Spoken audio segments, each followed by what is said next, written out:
gang. So I have tonight's lineup for Game 2, Yankees versus the Baltimore Orioles. Okay, it's something I want to talk about prior to that, and I want to know what you think because I truly believe this is a possibility. So we talked about earlier, what happens if the White Sox go on a full teardown and they trade their key players and whatnot. They can get a boatload back, obviously.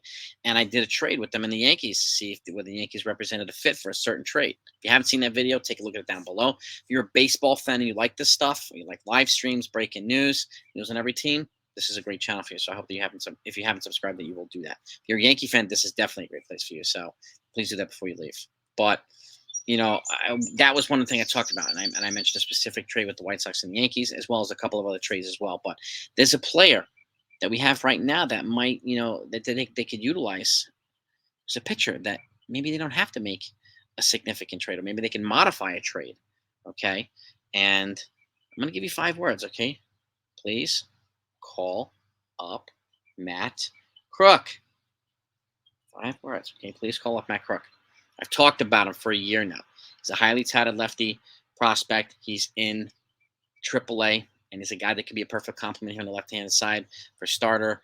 For long relief, short relief, and a potential spot start at some point too. Okay, for the Yankees, depending on what they do with Montas, Severino, like other folks as well. We just don't know yet. But he's pretty much their top pitching prospect. And he's from the left-handed side. Let me give you a snippet of his stats, okay? And the reason why I do this stuff is because, like Yankee fans, we're passionate, we're opinionated fans, but I want to give you as much information as possible so you can have as much perspective as possible too. It's important to me that I do this. So he has a 1.42 ERA rate in this season, okay? 12 and 2/3 innings pitched, 1.42 ERA. He's given up 4 hits, a double and 3 singles. That's it. Okay, he's given up 5 walks, 26 strikeouts in 12 innings pitched. Okay, hitters are batting .095 against him, and he's averaging 18.5 strikeouts per 9 innings. That is absolutely filthy. It is disgusting. So this is why I say please call up Matt Crook. And again, he's on the cheap. He's controllable. They have 6-7 years of control. They haven't played a guy. He hasn't even entered our pre-arb yet. So you have at least 6 years of this kid. So, and I think he would be a great fit for this Yankee team right now to give them another weapon in the bullpen, especially so they're not having to rely all the time on Wandy Peralta.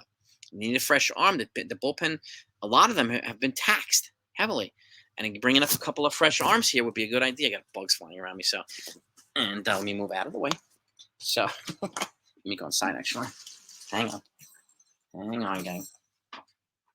I'm getting chased by bugs. So, bees particularly. I'm not a bee fan. So that's what I'm talking about here. Okay. Matt Crook is a perfect candidate to be called up right now for this team.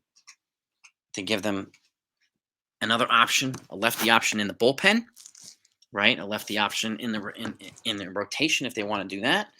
There we go. And another fresh pitching arm. So let me know what you think of that.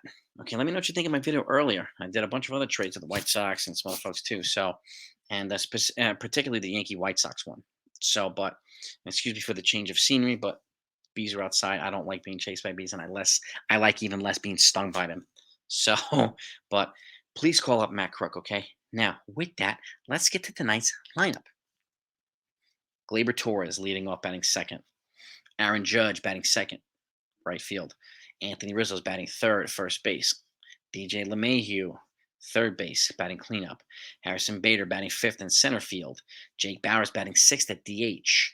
Anthony Volpe batting seventh, fresh off his walk-off sac fly. And shortstop, Isaiah Kiner-Falefa in left field batting eighth. At the dish, Kyle Higashioka. I really hope that they give Ben Rortvedt a start maybe tomorrow, or if he comes in again like he did last night.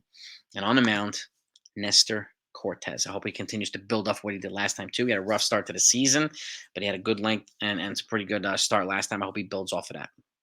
So, and puts the Yankees in a position to win the series, really, and which I really hope he does. I mean, if they win today, they win the series. It's a 3-game series, and they play San Diego after that.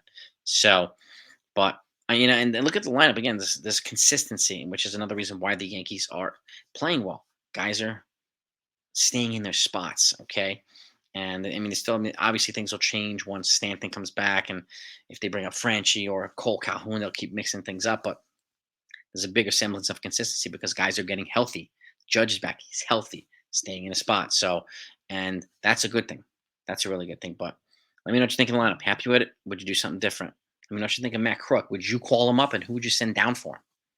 Okay, let's get into it. And obviously, we'll talk tonight. Hopefully, celebrate a win in the postgame show. See you then.